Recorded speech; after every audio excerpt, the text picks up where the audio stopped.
वार्षिक क्रीडा स्पर्धेत आयोजित मॅरेथॉन स्पर्धेत धावपटू म्हणून सहभाग घेत तृतीय क्रमांक पटकावल्यानंतर अवघ्या काही वेळेतच शाळेतील 15 वर्षीय विद्यार्थिनीचा मृत्यू झाल्याची घटना घडली आहे.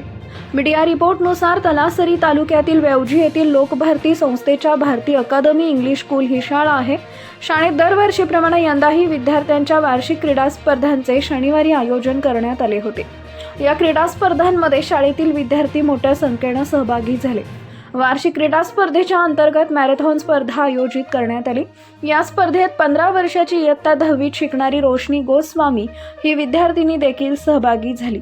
स्पर्धेत मॅरेथॉनमध्ये रोशनी हिने उत्कृष्ट प्रदर्शन करत 3रा क्रमांक पटकावला. मात्र विजयाचा आनंद साजरा करण्यापूर्वीच या विद्यार्थिनीवर काळाने घाला घातला.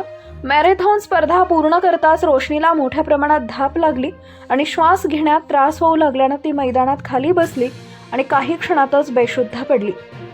शाळेतील शिक्षकांनी तातडीनं तिला गुजरातमधील उंबरगाव येथील रुग्णालयात उपचारासाठी दाखल केले. मात्र उपचारापूर्वीच डॉक्टरांनी तिला मृत घोषित केले. दरम्यान रोशनी गोस्वामी या विद्यार्थिनीचा शाळेत मॅरेथॉन स्पर्धेदरम्यान दुर्दैवी मृत्यू झाल्यानं तिच्या कुटुंबावर दुःखाचा डोंगर कोसळला आहे. या घटनेमुळे परिसरात सर्वत्र हळहळ व्यक्त होतीये. घोलवड पोलीस ठाण्यात या घटनेची नोंद करण्यात आली असून अधिक तपास पोलीस करत आहेत.